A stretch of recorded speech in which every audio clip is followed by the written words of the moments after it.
வணக்கம். அனைத்திந்திய அண்ணா திராவிட முன்னேற்றக் கழகம் என்ற மாபெரும் பேரியக்கத்தின் நிறுவனத் தலைவர், பொன்மனத் தலைவர், புரட்சித் தலைவர் அவர்கள்தான். பொன்மனத் தலைவர், புரட்சித் தலைவருக்கு பிறகு இராணுவ கட்டுப்பாட்டோடு கழகத்தை வழிநடத்தியவர் மாண்புமிகு இதய தெய்வம் புரட்சித் தலைவி அம்மா அவர்கள்.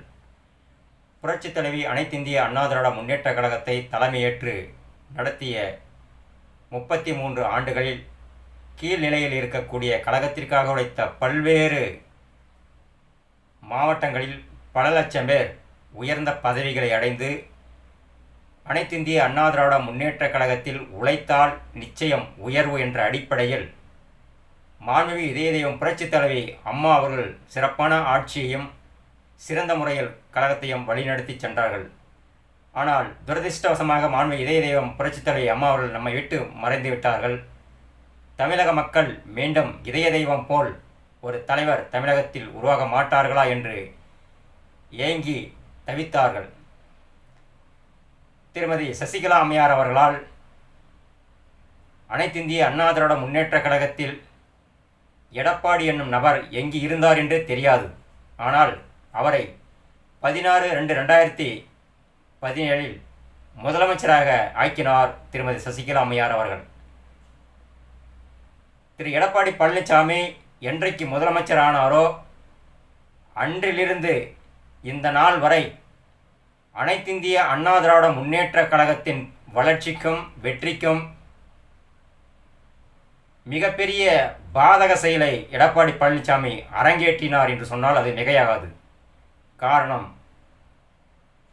அவர் நீண்ட நாளாக இந்த இயக்கத்தை எப்படியாவது அபகரித்து விட வேண்டும், இந்த இயக்கத்திற்கு நான் தான் தலைமையேற்று வழிநடத்த வேண்டும் என்ற குறுகிய மனப்பான்மையோடு மாண்புமிகு இதய தெய்வம் புரட்சித் தலைவி அம்மா அவர்களின் அமைச்சரவையில் பயணித்திருக்கிறார்கள். இது யாருக்கும் தெரியாமல் இருந்திருக்கிறது. இதற்கெல்லாம் என்ன காரணம் என்றால், இப்பொழுது நடந்து கொண்டிருக்கக்கூடிய எடப்பாடி பழனிசாமியினுடைய செயல்பாட்டை வைத்துதான் எடப்பாடி பழனிசாமியின் குணத்தை நாம் அறிய முடிகிறது. புரட்சித் தலைவி மாண்புமிகு அம்மா அவர்களால் இந்த உலகிற்கு பரதன் என்று அடையாளம் காட்டப்பட்ட நமது தமிழகத்தின் முன்னாள் முதலமைச்சர், அனைத்திந்திய அண்ணா திராவிட முன்னேற்றக் கழகத்தினுடைய ஒருங்கிணைப்பாளராக உள்ள மாண்புமிகு ஐயா ஓ பன்னீர்செல்வம் அவர்கள்தான் என்று எல்லோருக்கும் தெரிந்ததே. முன்னாள் அமைச்சர்களுக்கு கூட பரதன் என்றால் நமது ஐயா ஓபிஎஸ் தான் என்று எல்லோருக்கும் தெரிந்திருக்கிறது. ஆனால் முன்னாள் அமைச்சர்களை பயன்படுத்தி கொண்டு நீங்கள் எல்லாம் ஓபிஎஸ் பக்கம் என்றைக்கும் போய்விடக்கூடாது, உங்களுக்கு வேண்டும் என்பதை நான் செய்து கொடுக்கிறேன், உங்களை எந்த விதத்திலும் நான் கேள்வி கேட்க மாட்டேன் என்று தப்பான ஆட்சியை வழிநடத்தியதால், தப்பாக அனைத்திந்திய அண்ணா திராவிட முன்னேற்றக் கழகத்தை வழிநடத்தியதால் 2021 சட்டமன்ற தேர்தலில் எடப்பாடி பழனிசாமி தோல்வியுற மிக முக்கிய காரணமாக அமைந்தது.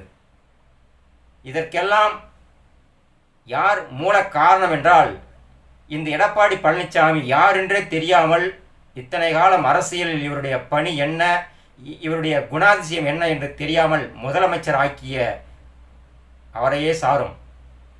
நமது கழக ஒருங்கிணைப்பாளர் ஐயா ஓ பன்னீர்செல்வம் அவர்கள் பரதன் என்றால் இந்த உலக அரசியல் வரலாற்றில் எத்தனையோ புராணங்கள் எழுதப்பட்டிருந்தாலும் ஒரு பரதனுக்கு எடுத்துக்காட்டாக இதுவரை யாருமே எங்கேயுமே எந்த அரசியல் வரலாற்றிலும் சொல்லப்படவில்லை.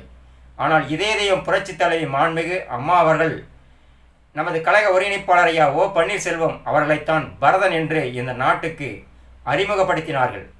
இதையெல்லாம் தாங்கிக் கொள்ளாத நன்றி கெட்ட துரோகத்தின் பிறப்பிடமாக உள்ள எடப்பாடி பழனிசாமி தொடர்ந்து 10 முறை அனைத்திந்திய அண்ணா திராவிட முன்னேற்றக் கழகத்திற்கு தோல்வியை தந்து கொண்டே இருந்தார்.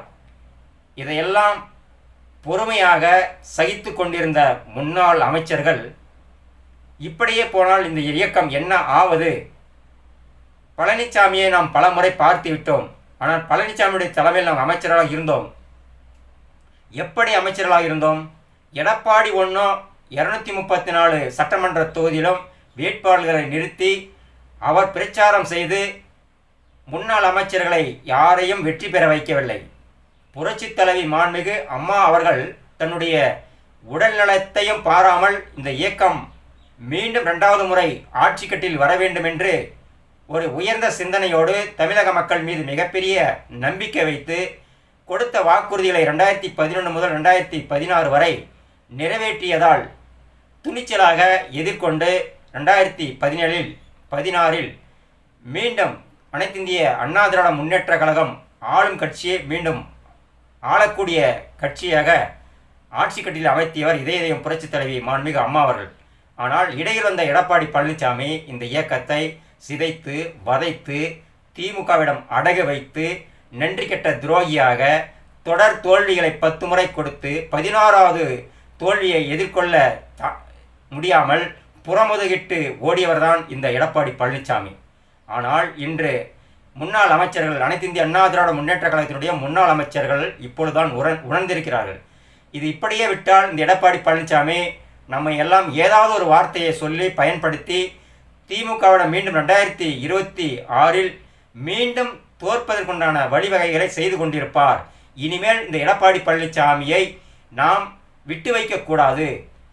வந்தால் அனைத்திந்திய அண்ணா திராவிட முன்னேற்ற கழகத்தில் இருக்கக்கூடிய அனைவரும் ஒன்றாக இருக்க வேண்டும். இல்லை என்றால் எடப்பாடி பழனிசாமி இல்லாத அனைத்திந்திய அண்ணா திராவிட முன்னேற்ற கழகத்தை நாம் எல்லாம் உருவாக்க வேண்டும். இதுதான் புரட்சித் தலைவருக்கும் புரட்சித் தலைவி மாண்புமிகு அம்மா அவர்களுக்கும் நாம் செய்யக்கூடிய நன்றி கடன் என்று இன்று தமிழகத்தின் முன்னாள் அமைச்சர்கள் ஒரு சிறப்பான முடிவுகளை எடுத்து எடப்பாடி பழனிசாமிக்கு நெருக்கடிகளை கொடுக்க ஆரம்பித்திருக்கிறார்கள். நிச்சயமாக முன்னாள் அமைச்சர்களுடைய செயல்கள் அவருடைய முடிவுகள் வரவேற்கக்கூடியது. வரக்கூடிய உள்ளாட்சி மன்ற தேர்தலில் அனைத்திந்திய அண்ணா திராவிட முன்னேற்ற கழகம் வலுவான கூட்டணி அமைத்து மீண்டும் 2026 அனைத்திந்திய அண்ணா திராவிட முன்னேற்ற கழகம் ஆளக்கூடிய இயக்கமாக உருவெடுக்க வேண்டும் என்ற நோக்கில் இன்று எடப்பாடி பழனிசாமியை வீழ்த்துவதற்குண்டான வியூகங்களை வகுத்திருப்பது உண்மையிலேயே வரவேற்கக்கூடியது. மாற்றுக் கட்சியினரும் நேற்று எடப்பாடி பழனிசாமி உயர்நீதிமன்றத்தில் இணை ஒருங்கிணைப்பாளர் என்று தன்னை பதிவு செய்திருப்பதும் எல்லா அரசியல் கட்சிகளும் மறைமுகமாக வரவேற்பு தெரிவித்திருக்கிறார்கள். இதுக்கு என்ன காரணம் என்றால் தமிழகத்தில் தற்போது திமுகவின் தர்பார் ஆட்சி நடந்து கொண்டிருக்கிறது. இந்த ஆட்சி பொறுப்பேற்றதிலிருந்து இன்று வரை தமிழக மக்களுக்கு எந்த விதமான நன்மையும் இல்லை என்று கருதியதால் பல எதிர்க்கட்சிகள் எடப்பாடி பழனிசாமியுடைய செயல்பாட்டுக்கு கண்டனம் தெரிவித்தோம். அவர் எடுத்திருக்கக்கூடிய அந்த இணை ஒருங்கிணைப்பாளர் என்று இறங்கி வந்திருக்கக்கூடிய செயலையும் வரவேற்றிருக்கிறார்கள். எடப்பாடி பழனிசாமி தொடர்ந்து அனைத்திந்திய அண்ணா திராவிட முன்னேற்ற கழகத்தில் இருந்தால் அதிமுக ஆட்சி அமைக்காது. இது தமிழகத்திற்கு மிகப்பெரிய பாதிப்பை ஏற்படுத்தும் என்ற நோக்கில் எல்லோரும் அந்த கண்ணோட்டத்தோடு பார்க்கிறார்கள்.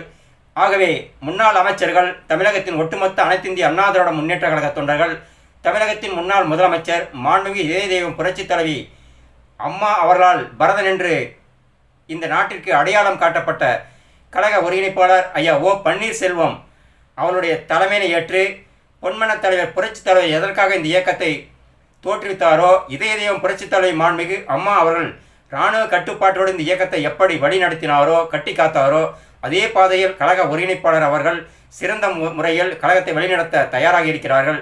அனைவரும் ஒன்றிணைந்து இந்த இயக்கத்தை மீண்டும் ஆட்சி கட்டிலில் ஐயா ஓபிஎஸ் அவருடைய தலைமையில் ஒன்றிணைந்து செயல்பட்டு கழகத்தை மீண்டும் ஆட்சி கட்டிலில் அமர்த்துவோம். நன்றி, வணக்கம்.